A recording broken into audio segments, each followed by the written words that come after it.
이사야 선지자가 그렇게 말을 한 거를 이 사도 바울이 인용을 했습니다. 열방이 그에게 소망을 두리라.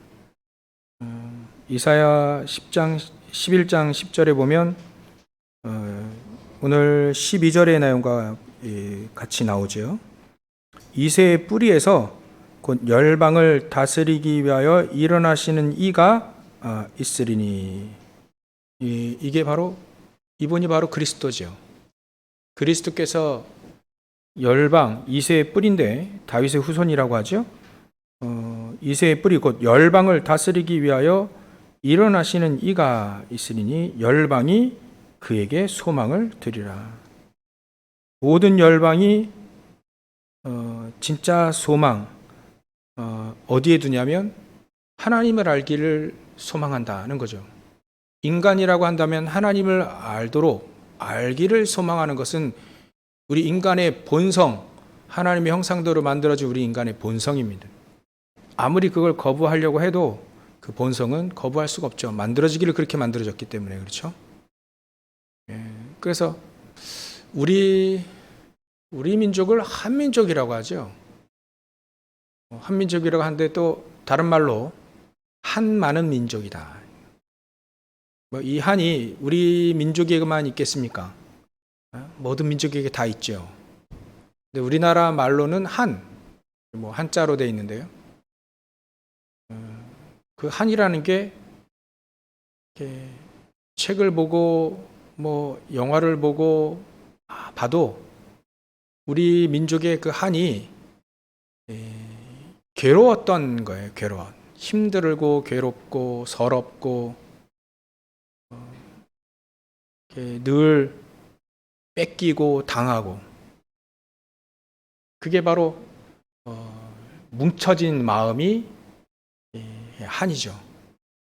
일반 옛날에 우리 반만년 역사라고 하는데 우리나라가 말이죠.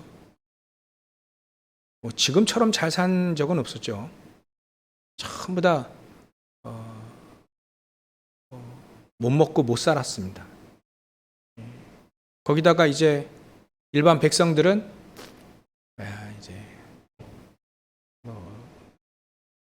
권력자들에게, 그때 당시에 관리들, 그런 정치인들에게 수탈을 당하고, 서적들을 보니까 어마어마하게 또 외세가 쳐들어와서 또 수탈하고 죽이고 많이 당했습니다. 일반 관리들은 세금도 어마어마하게 걷어냈죠. 그래서 참, 이 복음의 빛이 없으니까 서로 망하는 짓만 계속했구나. 우리 선조들이요, 복음을 알지 못하니까 서로 물고 뜯고 그리 하다가 망한 겁니다. 사실은 망한다는 게 힘들게 산 거죠. 그걸 이제 단어로 표현한 게 한입니다. 한. 그래서 이게 사람들은, 그래서 예전에 일반 백성들은 잘 먹고 잘 사는 게 소망이었습니다. 소망.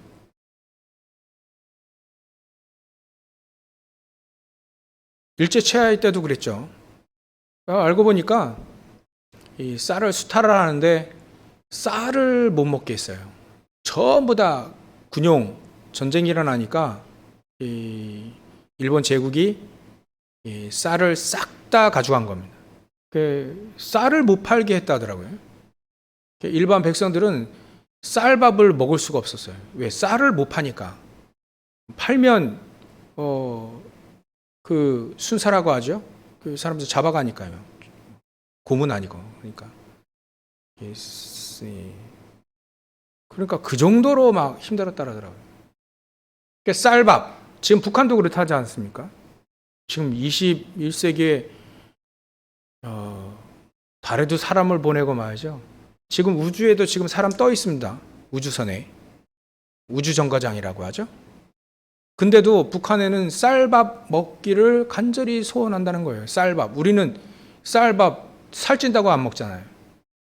아직도 그런 나라가 있습니다. 아직도 1달러 가지고 하루에 1달러면 1,000원입니다. 그 1,000원도 못 가져서 하루 종일 일해서 500원 벌고 이런 나라 사람들이 수렇게 많아요. 수십억입니다. 그 사람들의 소망이 무엇이겠습니까? 잘 먹고 잘 사는 거였어요. 지금도 잘 먹고 잘 사는 거죠. 쌀밥에 고깃국 아직도 못 주고 있습니다. 북한에는. 우린 살찔다고 안 먹는데, 살찐다고 다이어트를 하는데 그 나라는요 못 주고 있습니다. 그 사람들의 소망이 무엇이겠습니까? 잘 먹고 잘 사는 거예요. 그게 안 되니까. 그게 안 돼서 가진 것이 거기다가 또 수탈을 당하고 핍박을 당하면 이제 악에 바쳐서 사는 거죠. 그게 한이라고 하는 단어로 5,000년 동안 이어졌습니다. 근데 그게 알고 보면 단 하나의 사실을 몰라서 그렇죠. 단 하나. 하나님이 살아계신데 하나님 모른다는 겁니다. 분명히 하나님은 우리 아까 장로님 기도하신 영이시 안 보이는데 안 보여서 안 믿어요. 근데 여러분들은 믿으시지만 불신자는 안 믿는다고요. 그래서 5,000년 동안 우리 이 나라 민족이 안 보이니까 없는 줄 알았어요. 하나님 만나는 길도 모르고요. 그래서 우리 인간이 그렇게 가장 기본적인 부분도 해결되지 않는 고통 속에 여태까지 왔습니다. 그러면 지금 우리나라만 봐도요. 세계 군사 순위가 6위 된다죠. 우리나라가. 좀 있으면 병돈될 가능성이 많이 있는데요. 우리나라가 그만큼 강대해진 것도 있지만 강대국이 군사력을 확장 안 해서 그런 경우도 많습니다. 일본이 우리나라보다 2배 잘 사거든요. 독일도 우리나라보다 2배 잘 삽니다. 2~3배. 근데 그들이 무기를 강화하지 않기 때문에 지금 군사 순위가 우리가 6이지만 조만간 있으면 조금 더 떨어질 수 있어요. 8이나 9이나 그 정도를. 그래도 얼마입니까? 조그만 땅덩어리에 세계 군사 10위 안에 들으니까. 경제도 10위입니다. 그 경제는 봐주고 뭐 이런 거 없죠. 우리나라가 경제 순위 10위예요. 그럼 우리나라 이민족의 저와 여러분들이 보고 있는 모든 불신자들의 사람들의 삶 무엇이 소망이겠습니까? 또 다른 소망이에요. 밥 잘 먹고 잘 사는 이런 부분이 해결되니까 또 다른 소망이 생겼는데 그 또 다른 소망이 여지없이 또 창세기 3장 11장의 것들을 소망하고 있다는 거예요. 빛 몰라서 하나님을 알지 못해서. 그러니까 예전에는 밥 못 먹어서 밥 먹는 게 소망인데 밥 먹게 됐으니까 또 다른 사단의 메시지를 가지고 소망하고 있다는 거예요. 근데 그 소망을 진짜 따져보면 하나님은 그렇게 얘기하셨습니다. 열방이 그에게 소망을 두리라. 열방이 그에게 소망을 두리라. 아무리 잘 먹고 잘 살아도 진짜 소망은 거기에 있지 않다는 거예요. 하나님을 아는 그 소망이 있다는 겁니다. 그리스도를 통하여서 하나님을 알고 싶어하는 그 소망을 아는 사람이 바로 오늘 본문을 쓴 사도 바울과 이사야라고 하는 선지자들이죠. 사도입니다. 하나님을 아는 사람들은 하나님의 소망이 무엇인지 알고 또 우리 인간의 모든 근본적인 소망이 무엇인지를 알기 때문에 이렇게 쓰게 된 거죠. 우리는요, 그러면 우리의 소망은 무엇입니까? 우리의 소망은 무엇이어야 되겠습니까? 또 다시 불신자와 좀 달라야 되겠죠. 우리의 소망이 또 잘 먹고 잘 사는 거라면 5,000년 동안 우리 민족이 한많은 민족이 해왔던 것 또 되풀이 되는 거고요. 또 잘 먹고 잘 살고 됐는데도 또 다시 성공, 돈, 명예 이런 거 가지고 또 소망을 둔다면 또 다시 사단의 종노릇에서 벗어날 수가 없습니다. 그걸 추구한다고 해서 다 얻는 사람들도 없죠. 세상에 0.1%만 갖고 있으니까요. 결국은 또 다시 있는 사람은 그걸 창세기 3장, 6장, 11장의 메시지 가지고 거기에 있는 그 권력과 이걸 가진 사람은 가진 사람대로 또 못 가진 사람 못 가진 사람대로 또 다시 영적 문제가 뒤덮인다는 거예요. 우리의 소망은 또 무엇이어야 됩니까? 그게 바로 우리가 오늘 붙잡아야 될 언약입니다. 우리의 소망은 무엇일까요? 그 사람들을 살리고 치유하는 소망을 가지고 있어야 되죠. 하나님은 그 소망을 하나님의 소망을 우리에게 소망을 주셨기 때문에 우리의 소망이 바로 그래야 됩니다. 그 사람들을 살리는 것은 바로 그리스도밖에 없으니까요.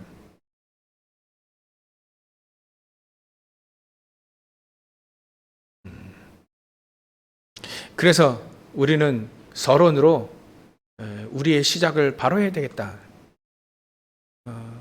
그 말씀을 드리고 싶습니다. 우리의 시작이 과연 어디서 시작을 해야 될까요? 율법에서 해야 될까요? 율법은 우리를 구원하지 못하는데 도움은 되겠죠. 근데 생명을 바꿀 수는 없는데 그 율법에 우리의 시작이 돼서는 안 됩니다. 또 우리나라는 조선왕조 500년 동안 성리학 주자의 나라였습니다. 주자라는 사람이 성리학을 폈잖아요. 그래서 제사를 해야 된다. 알고 보면 되게 무서운 얘기인데 제사한다고 조상님이 오는 게 아니죠. 모르니까 그렇게 얘기를 했어요. 한마디로 말해서 이 주자는 천재인데요. 천재인데 무식한 천재가 된 거예요. 세상의 천재라고 하는데 하나님 보시기엔 완전히 무식꾼이라. 왜냐하면 무식한 말을 했으니까요. 대단한 천재인데 500년 동안 양반들이 그 천재를 따라갔잖아요. 그리고 또 망하고요. 하나님이 계신데 하나님을 알지 못하고 분명히 우리가 죽으면 천국과 지옥으로 싹 나눠지는데 조상이 어떻게 옵니까? 제사를 지내요. 제사를 지내네, 제사를. 조상님이 온다고요. 근데 하나님은 그게 조상이 오는 게 아니라 귀신이 오는 거다. 분명히 고린도전서 10장 20절에 분명히 얘기하고 있는데 그걸 모르니까 그 천재들이 사단에게 당한 겁니다. 500년 동안 조선 왕조가 당했어요. 안 바뀌는 겁니다. 거기서 나온 학문이 유교 아닙니까? 유교. 안 바뀌어요. 유교적인 사상과 생각이 안 바뀝니다. 하나님의 자녀들도 만약에 이 생각이 안 바뀌면 복음을 잘 모르게 되는 거죠. 진짜 복음을 못 누리게 되는 겁니다. 무시무시한 사단의 메시지가 그 속에 들어가 있습니다. 복음만 딱 모르도록 비슷한 걸 딱 덮어줘. 비슷한 걸 줘버립니다. 아예 나중엔 틀린 걸 줘버립니다. 내가 틀린 생각을 갖고 있고 내가 복음적이 아닌 생각과 마음과 삶을 살고 있는지 모르게 딱 숨겨버립니다. 내가 말해놓고도 이게 율법인지 유교인지 불교인지 전혀 미신인지 전혀 모르고 살아요. 그래서 하나님은 또다시 예배를 드릴 때 우리의 시작이 갈보리 산의 그 언약에서 시작을 해야 된다. 또 얘기하는 겁니다. 갈보리 산에서 예수님이 내가 다 이뤘다 했습니다. 무엇을 다 이뤘습니까? 우리가 소망하고자 하는 모든 것들을 예수님이 십자가에서 다 이루셨다 해요. 만약에 혹시 밥 잘 먹기를 원하신다면 십자가를 굳게 붙잡으십시오. 잘 먹게 될 겁니다. 그거 전혀 배제하지 않잖아요. 이삭은 예수 믿고 100배 1년 농사를 졌는데 100배를 얻었는데요. 뭐 그런 게 없습니까? 있습니다. 잘 먹고 성공하기 원하면 예수 그리스도의 십자가를 붙잡으십시오. 가장 기초적인 메시지입니다.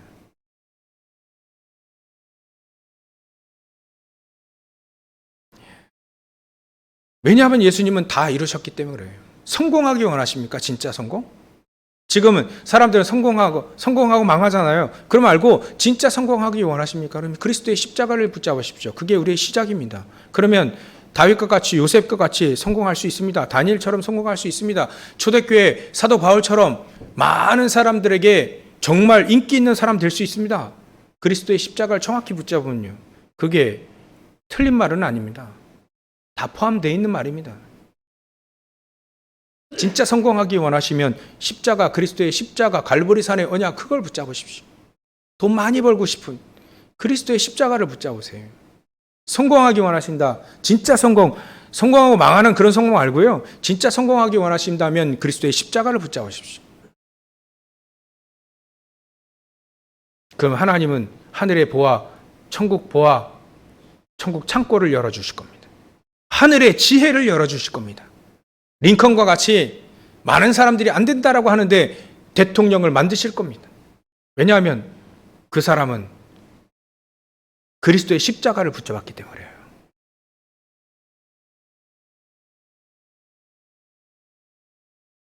왜 그렇게 될 수 있느냐? 예수님이 모든 것을 다 이루셨기 때문에 그렇습니다. 그래서 우리의 시작은 바로 거기서부터 시작을 해야 됩니다. 조금 더 응답받고 조금 더 하나님께 쓰임받기를 원하신다면 그리스도의 십자가를 순수하게 붙잡으시면 됩니다. 그러면 절대로 속지 않을 겁니다. 그래서 예수님은 부활하셔서 그 얘기하신 거잖아요. 요한복음 19장 30절 내가 다 이뤘다.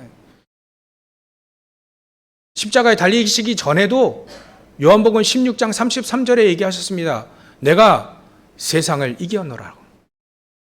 그 그리스도의 십자가, 그거를 붙잡으세요. 그게 갈보리산 언약입니다. 그게 우리의 신앙생활의 가장 중요한 시작입니다. 이 시작이 되어지기 시작하면 이제는 점점 우리의 응답은 아까 말씀드린 대로 잘 먹고 잘 살고 돈 잘 벌고 성공하는 그것뿐만 아니라 그거 포함해서 그것뿐만 아닌 하나님의 나라를 이루는 하나님이 주시는 저 보호자의 미션을 수행하게 됩니다. 그게 바로 감람산의 언약입니다. 이 응답을 받게 돼 있죠. 그래서 사도 바울이 이 땅에서 모든 축복을 다 누리고 다 누릴 수 있는 사람이 그걸 다 내버렸습니다. 빌립보서 3장 14절 보니까 하늘의 것을 그걸 다 내버렸는데요. 하늘의 것을 소망하고 살았습니다. 근데 그 사람에게 버린 것을 다 누리도록 해주셨습니다. 희한하게. 그게 감람산의 언약입니다. 하나님 나라의 미션. 현장에는 열방이 그리스도를 소망하기 때문에 하나님을 만나고 싶어 하기 때문에 거기에 나의 미션을, 나의 평생 소원을, 소망을 거기에 두는 것이 바로 감람산의 언약입니다. 그게 바로 우리의 응답인 거죠. 올바로 시작하면 이 응답 속에 들어가게 될 겁니다, 우리는. 그 다음에 우리가 서론을 봐야 될 것이 내가 지금 뭐 하고 있는가 한번 따져보시면 됩니다. 마가다락방의 언약입니다. 내가 무엇에 지금 집중하고 있는가? 내가 내 기도는 어디에 집중하고 있는가? 집중. 만약에 의식주 문제에 집중하게 되면 그 응답 받을 수 있습니다. 하나님이 안 주신다는 얘기가 아니죠. 더하여 주시는 것을 기억하시기 바랍니다. 하나님은 마태복음 6장 33절에 먼저 그의 나라와 그의 의를 구하라. 그리하면 더하여 주시는 것으로 우리는 받게 되는 거예요. 우리는 어디에 집중하고 있느냐를 우리가 우선순위로 따져보면 다 얻느냐 아니면 다 놓치느냐 그럴 수 있습니다. 하나님의 자녀에게만 해당되는 말씀이죠. 여러분들 다 누리시기 바랍니다. 이왕이면 우리 성도들 또 우리 렘넌트들 성공해서 성공자들을 살리는 추억 또 여러분들 세상의 축복도 많이 받으시기 바랍니다.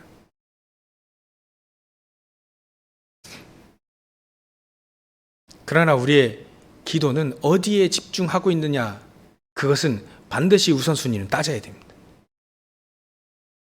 우리가 가지고 있는 문제들 하나님은 해결하실 수 있죠. 근데 그거보다 더 우리가 무엇에 집중하느냐는 우리 인생을 좌우합니다. 내가 무슨 마음을 가지고 있는지, 내가 지금 무엇을 가지고 집중하고 있는지, 우리의 미래는 바로 오늘입니다. 내가 집중하고 근심하고 있는 것이 나의 미래가 되는 거죠. 그렇다면 하나님은 마태복음 6장 33절 이 말씀이 맞다면 우리는 거기에 집중하면 나머지 모든 것들은 더하여 주시는 축복을 우리가 누려야 되겠죠. 그래서 우리는 영적인 것을 위하여 육신적인 것을 사용하는 사람입니다. 복음을 알지 못하는 사람은요, 육신적인 것을 위해 영적인 것을 허비하는 사람들이죠. 우리는 그 반대입니다. 하나님의 것을 집중하는데, 세상 것도 따라오겠죠. 하나님의 것을 집중하는데 하나님은 우리를 통해서 세상을 살리는 주역으로 쓰실, 렘넌트 7명처럼 쓰신다는 거죠. 왜 우리가 서론에 왜 우리의 시작이 바로 그리스도가 되어야 되느냐? 우리의 응답이 왜 하나님의 소원인 하나님의 나라가 되어야 되느냐? 내가 왜 하나님께 집중해야 되느냐? 저 열방이 그에게 소망을 두기 때문에 그렇습니다. 열방이 그리스도를 알고 하나님은 그리스도를 통해서 하나님을 알기를 원하시는데 우리가 전달해 줘야 되는 거죠. 저와 여러분들이 전달해 줘야 됩니다. 그래야 그 열방의 소망인 그리스도를 전달해 줘야 그들의 소망이 이루어지기 때문에 그렇습니다. 그래서 오늘 본문의 13절에 소망의 하나님이, 이것을 소망하시는 하나님이, 열방이 그리스도를 소망하는데, 하나님을 소망하는데 하나님의 소망이 바로 거기에 있다는 거예요. 열방에게 복음을 증거할 그 사람을 위하여서 한 가문을 선택한 겁니다. 그게 아브라함 가문입니다. 아브라함 가문. 여러분들의 가문을 선택하셨다는 거죠. 소망의 하나님이 모든 기쁨과 평강을 믿음 안에서 너에게 충만하게 하사 성령의 능력으로 소망이 넘치게 하시기를 원하노라, 이 말씀을 아브라함이 붙잡은 겁니다. 만약에 저와 여러분들이 아브라함처럼 이 말씀을 붙잡게 되어지면 하나님의 소망이 이루어지게 되죠. 하나님의 소망은 열방이 그리스도를 알기를 원하는 겁니다. 그게 하나님의 소망입니다. 열방은 그리스도를 통해서 하나님을 알기를 소망합니다. 이 하나님의 소망과 열방의 소망을 아는 사람이 과연 누구냐? 바로 저와 여러분들이라는 거예요. 중요하겠죠? 하나님 보시기에도 중요하겠죠? 열방 사람들이 보기에도 중요하겠죠, 여러분들이? 왜냐하면 그 소망을 이룰 수 있는 하나님을 아는 사람이 저와 여러분들밖에 없다는 거예요. 그래서 이 하나님의 소망을 이루고 열방의 소망을 이루기 위하여 첫 번째, 여러분들은 세상을 따라가지 않는 보좌의 축복을 누리시길 바랍니다. 아브라함이요, 세상을 따라가지 않는 이 보좌의 축복, 이 축복을 누렸습니다. 진짜 누렸어요. 처음에는 세상을 따라갔습니다. 의식주 문제가 해결되지 않으니까 자꾸 이제 애굽으로, 하나님 말씀 떠나서 가나안 땅에 들어가라 했는데 거기서 죽든 살든 거기에서 오직 그리스도 붙잡고 승리하라 하는데 이 세상 거를 따라가니까 이제 의식주 문제가 걱정되니까 어디에 갑니까? 애굽에. 거기 양식이 있으니까. 양식이 우리를 따라와야지 우리가 양식을 따라가야겠냐, 이런 믿음이 사실 아브라함이 처음에 없는 거예요. 이 세상을 따라갑니다. 근데 나중에 알았어요. 내가 불신앙을 갖고 있구나. 처음에는 롯도 그렇게, 자기 조카도 그렇게 데리고 나왔잖아요. 이제 창세기 13장 14절에 롯을 떠나보냅니다. 내가 가지고 있는 불신앙, 세상을 따라가면서 가지고 있었던, 세상을 따라가야만 밥 먹고 사니까 그 세상을 따라가야 그 속에 있는 내가 가지고 있는 그 불신앙, 세상을 따라가면서 가지고 있는 그 불신앙이 이제 버려지게 됩니다. 롯을 떠나보내요. 불신앙이었거든요. 조카가 중요하다는 얘기가 아니에요. 안 중요하다는 얘기가 아닙니다. 그 불신앙이었거든요. 그래 놓고 18절에, 창세기 14장 18절에 단을 쌓습니다. 그 단을 쌓을 때 하나님이 놀라운 축복을 보여주게 되죠. 세상을 따라갔던 아브라함이 이제는 하나님이 힘 주십니다. 창세기 14장에 보면 이게 전쟁에 휩쓸리게 돼요. 롯이 전쟁에 포로로 잡혀가잖아요. 그 전쟁에서 이 아브라함은 가병 318명을 이끌고 그 전쟁에서 승리하게 됩니다. 전리품 안 받습니다. 옛날에는 받았을 거예요. 그죠? 애굽에서 받았잖아요. 자기 마누라 팔고 대신 애굽 왕이 준 예물 받아가지고 왔잖아요. 비참했겠죠? 근데도 어찌합니까? 필요한 걸. 그 당시에는 아브라함이 그게 필요했던 거예요. 근데 이제는 이제 바뀌었어요. 세상을 따라가려고 했던 이 아브라함이 이제는 세상을 따라가자는 보좌의 축복, 보좌의 엄청난 축복들을 보기 시작합니다. 소돔 왕이 전리품 주는 거 실 한오라기도 내가 안 받겠다. 안 받습니다. 오히려 멜기세덱 제사장에게 자기 재산의 10분의 1을 11조로 바쳐버립니다. 재산의 10분의 1. 그래 놓고 하나님이 말씀하신 말씀을 딱 붙잡습니다. 창세기, 요즘에 제가 마음속에 붙잡고 있는 말씀, 창세기 15장 1절. 하나님이 아브라함에게 이렇게 얘기합니다. 전쟁에 승리해가지고 11조 내고 소돔왕에게 딱 나의 신앙, 난 세상 따라간 사람이 아니다. 당신이 나를 치북해, 나를 부자 만들었다고 하는 그런 조금의 한마디도 내 듣지 않기 위해서 실헌하게 하나도 안 받겠다. 대신 이 군사들 밥은 먹어야 되니까 밥만 먹여주라. 그래 놓고 아브라함에게 딱 메시지 주잖아요. 하나님은 15장 1절, 내가 너의 방패요. 하나님이 나의 방패면 어떻게 누가 그 방패를 뚫겠습니까? 든든한 거죠. 내가 네 방패요, 내가 너의 큰 상급이니라. 야, 신앙 고백을 제대로 해버리니까요, 하나님이 상급이 되시네요. 그것도 큰 상급이라고 되어 있습니다. 하나님이 우리가 신앙 고백을 올바로 세상을 따라가지 않겠다고 하는 그런 올바른 신앙 고백을 하고 보좌의 축복을 보기 시작하니까 하나님은 우리에게 그 얘기합니다. 내가 너의 방패요, 내가 너의 큰 상급이 될 것이다.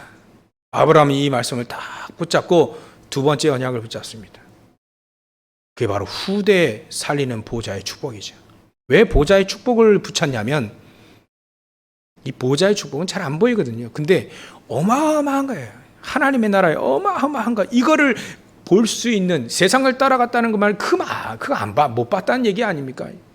요즘에 이제 제가 제일 붙잡고 기도하고 있는 게 뭐냐면, 내가 보좌의 축복을 못 보니까 자꾸 내가 속는구나. 요즘에 계속 기도하는 부분입니다. 그래서 세상을 따라가지 않아도 되는 보좌의 축복을 누리시라는 거예요. 두 번째는 후대를 살리는 보좌의 축복을 누리시라. 아브라함에게 후대를 살리는 가장 중요한 언약의 백성을 허락하신 겁니다. 이스마엘이 아니라는 거예요. 롯이 아니라는 겁니다. 이 사람은 복음을 사랑하는 사람들이 아니에요. 하나님은 복음 사랑하는 후대 이삭을 내게 네 몸에서 날 자, 사라를 통해서 날 자, 언약의 백성을 너에게 주겠다. 우리 후대를 살리는 보좌의 축복이 어디에 있느냐? 언약을 가지고 언약을 소중히 여기는 그 후대에게 있습니다. 창세기 15장에 또 다시 2절부터 5절, 네 몸에서 날짜를 내 후사로 정할 것이다. 창세기 17장 또 다시 후사를 또 약속을 합니다. 드디어 창세기 21장 이삭이 나옵니다. 이스마엘 내보내고요, 이삭을 줍니다. 100년 만에 말이지. 약속하신 지 35년 만에 이 아브라함은 기다리는 아들을 얻습니다. 그것도 후대를 이을 세계복음화 할 후손. 하나님은 이삭에게 하나님 뭐라고 표현하냐면 그가 대적의 문을 얻을 것이니라. 그가 열방을 그를 통해서 복을 얻게 하실 것이다. 네가 열방을 복을 얻기는, 네가 원조인데 네 후대는 대적의 문을 얻고 그 후대는 열방을 살릴 것이다. 우리가 이 언약을 붙잡는 겁니다. 세상을 따라가지 않기로 사도 바울은 빌립보서 3장에 쫙 나와 있어요. 하늘의 것을 바라본다고요. 사도 바울은 후대를 살리기 위해서 사도행전 17장 1절, 18장 4절, 19장 8절 회당에 들어갔습니다. 회당. 후대를 살리기 위해서 회당에 들어갔습니다.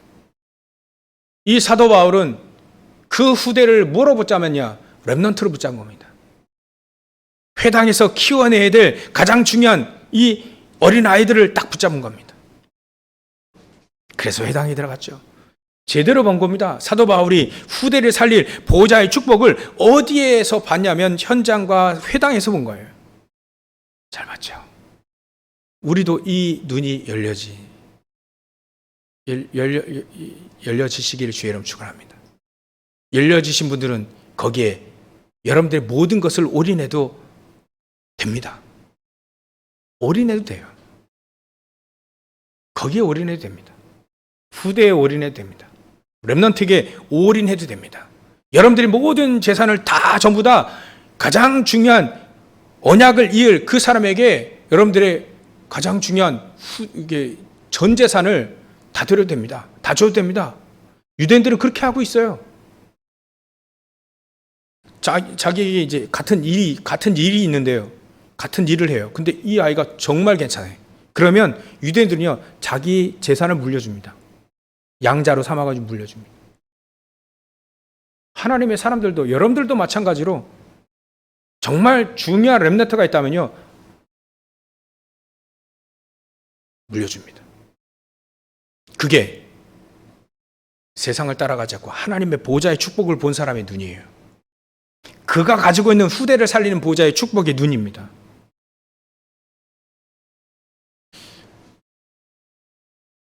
우리가 살아있을 때 그런 축복을 한번 봤으면 좋겠습니다. 우리 후대들, 렘넌트들은 아마 그 축복을 마음껏 누릴 수 있을 겁니다. 우리 때에도 우리 계신 여러분들도 정말 중요한 언약 붙잡고 일어나는 후대들에게 나의 모든 것을 다 줄 만큼 그런 후대들이 일어나야 되겠고요. 그런 렘넌트들이 일어나야 되겠고, 그런 산업인들, 여러분들처럼 가장 중요한 언약의 사람들이 일어나시기를 바랍니다. 하나님의 소망은 열방에게 복음이 증거되어지는 거고요. 열방은 그리스도를 통해서 하나님을 아는 소망을 갖고 있는데요. 우리는 이 하나님의 소망과 열방의 소망을 다 알고 있는 저와 여러분들은 세 번째로 세계 열방을 살리는 보호자의 축복을 여러분들이 받으시기 바랍니다. 그 열방을 살리는 보호자의 축복은 여러분들을 통하여서 모리아산에 그 언약이 전달되어지기를 원합니다. 모리아산은 창세기 22장에 나와 있는 얘기인데요. 마치 사도 바울이 다메섹에서, 사도행전 9장에서 다메섹에서 그리스도를 정확히 아는 것처럼 그것이 나에게 딱 올바른 정확한 복음이 각인되어지는 그 현장을 말합니다. 이 이삭에게 정확한 복음이 전달되어지는 그 순간이었거든요. 말로만 듣던 복음이 이제는 체험되기 시작했다는 거예요. 왜냐하면 이 복음이 정확히 체험되어져야 세계를 살릴 수 있기 때문에 그렇습니다. 이 복음이 정말로 정확하게 체험되어져야 세계를 살리는 보호자의 축복을 누릴 수 있기 때문에 그렇습니다. 그러기 위해서 여러분들 기도해 주셔야 됩니다. 우리 렘넌트뿐만 아니라 우리 청년들, 또 우리 청년 렘넌트들뿐만 아니라 우리 어린 렘넌트들까지 전부 다 올바른 복음이 정확히 전달되어지는 모리아산의 체험이 있기를, 또 이들이 올바른 언약 가진 결혼을 할 수 있도록, 그래서 이삭의 결혼을 아주 길게 다뤘어요. 창세기 24장에 길게 다뤘습니다. 아주 자세하게 다뤘어요. 왜냐하면 열방을 살려야 될 이삭이 결혼이 중요하거든요. 너무나도 중요하거든요. 언약 가진 자를 만나기 원하는 겁니다. 언약 중심의 삶을 사는 그 결혼이 되기를 원하시는 거예요. 그래서 결혼 중요합니다. 그래서 우리 단체에서는요, 결혼을 사명이다라고 얘기합니다. 사명. 저도 사명을 가지고 결혼했습니다. 그게 뭐냐면 일단은 다락방 안에서, 저는 목회자가 돼야 되니까 다락방 안에서 복음 가진 자로, 렘넌트의 언약을 붙잡은 사람으로 그으면 된다 했어요. 근데 제 속에 불신앙이 있죠. 그때 결혼 메시지 받을 때 한 3분의 결혼 메시지를 받았어요. 첫 번째가 카톨릭 때 종강 세미나, 종강 예배 드릴 때 또 목사님이 갑자기 결혼 메시지 하시더라고요. 그때 뭐라고 하셨냐면, 결혼의 조건들이 있잖아요. 만약에 5가지면 가장 우선적인 조건이 있고 나머지는 부수적일 것이다. 근데 이 부수적인 조건이 다 맞더라도 가장 우선적인 조건이 안 맞으면 그 결혼 안 하는 게 좋겠다. 만약에 가장 우선적인 조건이 맞으면 나머지 4가지가 좀 부실하고 안 좋아도 그건 괜찮겠다. 그런 얘기를 하셨을 때, 아, 그렇구나. 그리고 저는 또 98년도 정도인가요? 그때 지금 CCC 옛날 총재 김중구 목사님 사위 분이 목사님이신가요? 그분이 우리 학교에 기독교 교육학 결혼 한 학기를, 결혼 세미나를 이렇게 한 학기를 했어요. 학점 때문에. 근데 그분이 그 얘기하더라고요. 결혼할 때는 딱, 이 사람이 나랑 결혼할 사람이다 이렇게 맞으면 눈을 감고 선택을 하더라고요. 눈을 감고. 눈에 보이는 것을 좌우되지 말고 눈을 감고 선택을 하라 하더라고요. 그래, 그것도 이제 맞겠다 싶고. 3번째는 유광수 목사님이 얘기하시더라고요. 근데 유광수 목사님 메시지 한 게 그게 제일 허락이 안 됐어요. 뭐라고 했냐면, 여자면 된다. 여자면 된다. 이게 제 마음속에, 그래도 유사시에 얻고 뛸 수 있을 만큼 이 정도 이러면, 제가 한번 80kg를 한번 제가 고등학교 3학년 때 80kg 한번 업어봤거든요. 허리 끊어진 줄 알았어요. 한 발자국을 못 갔어요. 그래서 하나님 80kg 이하. 그래도 조금 봐줄만 하지, 외모도 좀 봐줄만 하지 않아야 되겠습니까? 이런 제만의 불신앙이지 뭔지 그런 게 있었습니다. 근데 유 목사님 메시지 도저히 그게 받아들여지지가 않는 거예요. 여자면 된다는 게 이게 받아들여지지 않는 거예요. 근데 어느 날 그게, 그래, 그럼 되겠구나. 그 말은 전적으로 하나님을 믿는다는 거지. 하나님이 딱 준비하신 그 사람이라는 거를 네가 정말 믿을 수 있냐. 그건 거죠. 그 정말 하나님의 섭리와 또 하나님의 작정하심과 예비하심, 하나님이 준비하신 너 그거 믿냐. 그럴 거 아닙니까? 그게 안 믿어지면 어떻게 선택할 거예요? 인구가 지구에 60억 중에 30억이 여잔데 30억 중에 한 명 찾아야 되는데 그거 어떻게 우리가 찾겠어요? 하나님 만나 주셔야지. 하나님 알려주셔야지. 그게 안 믿어져요. 안 돼. 허락이 안 되더라고요. 허락이 됐으니까 결혼했겠죠. 그게 허락이 되더라고요. 나중에. 그래, 하나님 뜻하신 대로 하겠습니다. 왜 결혼 얘기를 길게 하냐? 우리 렘넌트들은요, 반드시 언약의 백성이어야만 됩니다. 세상 성공 가지고 세상을 살릴 수 없습니다. 그래서 가장 중요하게 결혼을 기도해 주셔야 됩니다. 우리 청년들을 위해서 기도해 주셔야 되고요. 세상에서 일선으로 또 싸워야 됩니다. 우리 2030년부터 2080년까지 싸워야 될 렘넌트들이 저 뒤에 앉아 있어요. 그때는 우리 없습니다. 이들이 정말 영적인 힘을 가지고 있을 수 있도록 기도해 주셔야 됩니다.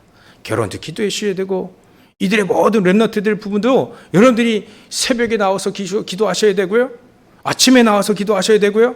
밤에 기도해 주셔야 돼요. 그래야 우리 미래가 살릴 수 있습니다.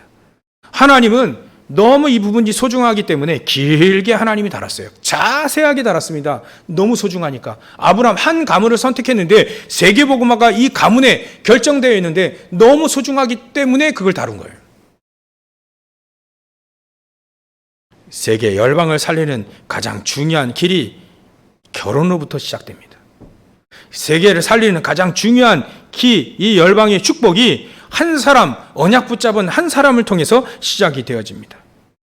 이 언약을 붙잡은 이 이삭에게 창세기 26장에 100배의 축복을 줍니다. 아브라함이 팠던 그 샘을 다시 파서 샘의 근원을 얻게 됩니다. 큰 넓은 지경인 르호봇의 축복도 주십니다. 여러분들이 이 언약을 붙잡으셔야 됩니다. 저 여러분들이 붙잡고 하나님의 소망을 이루시고 열방의 소망을 이루는데 쓰임받는 주역이 되셔야 됩니다. 이 축복은 있습니다. 붙잡는 자에게 그 축복을 허락하실 겁니다. 결론입니다. 그래서 여러분들은 이 소망을 갖기 위해서 영적인 시간을 가지셔야 됩니다. 예배를 통해서 말이죠. 하나님이 움직이시는 그 흐름을 봐야 됩니다. 예배 속에서, 말씀 속에서 하나님이 무엇을 원하시는 그 흐름을 자꾸 따라가야 됩니다. 그리고 여러분들이 현장에서 기도하고 있는 그 정시 기도를 통해서 그 흐름을 정복할 수 있는 힘을 얻으셔야 됩니다. 여러분들이 24로 기도하신다면 그 흐름을 창세기 3장 11장으로 흘러가는 그 흐름을 여러분들 바꾸실 수 있는 보좌의 축복과 그 힘과 능력을 얻게 되어질 것입니다. 현장은요, 보좌의 힘, 능력 없으면 절대 못 이기거든요. 안다고 해서 이기는 게 아닙니다. 사실적인 힘이 있어야 이길 수 있습니다. 저 여러분들에게 하나님은 이 힘을 허락해 주실 겁니다. 허락하셨습니다. 여러분들이 현장에서 기도하는 그 시간에 그 힘을 얻게 되어지는 겁니다. 5분이어도 괜찮습니다. 10분이어도 괜찮습니다. 1시간도 괜찮습니다. 하나님 앞에 그 보좌의 축복을 누리는, 세상을 따라가지 않을 수 있는 보좌의 축복, 그 힘과 능력, 후대를 살릴 수 있는 보좌의 축복과 그 힘과 능력, 세계 열방을 살릴 수 있는 보좌의 축복과 그 힘과 그 능력을 얻는 그 시간, 그 힘 가지고 여러분들은 현장에서, 직장으로, 현장에서 사업으로, 여러분들은 공부, 학업으로 승리하게 되어지는 겁니다. 그래서 하나님의 소망을 이루시고 열방의 소망을 이루는 주역으로 쓰임받으시길 주의 이름으로 축원합니다. 기도하겠습니다. 하나님께 감사와 영광을 돌립니다. 하나님, 오늘 대적의 성문을 차지하는 귀중한 축복의 언약을 붙잡고 응답받으며 또 승리하는 자를 될 수 있도록 역사해 주옵소서. 아브라함을 통해서 또 사도 바울을 통하여서 천하 만민이 복을 얻고 천하 만민 이방인들에게, 임금들과 또 많은 유대인들에게 복음을 증거하기를 위해서 택한 나의 그릇이라고 말씀하셨던 그 언약이 나의 언약, 우리의 언약이 되어질 수 있도록 역사해 주시옵소서. 오늘도 늘 하나님과 소통하며 하나님과 함께하는 임마누엘 축복을 늘 누리는 우리 모든 성도들 다 되어질 수 있도록 주님께서 축복하시고 역사해 주시옵소서. 걸어가신 예수님의 이름으로 기도 올렵나이다.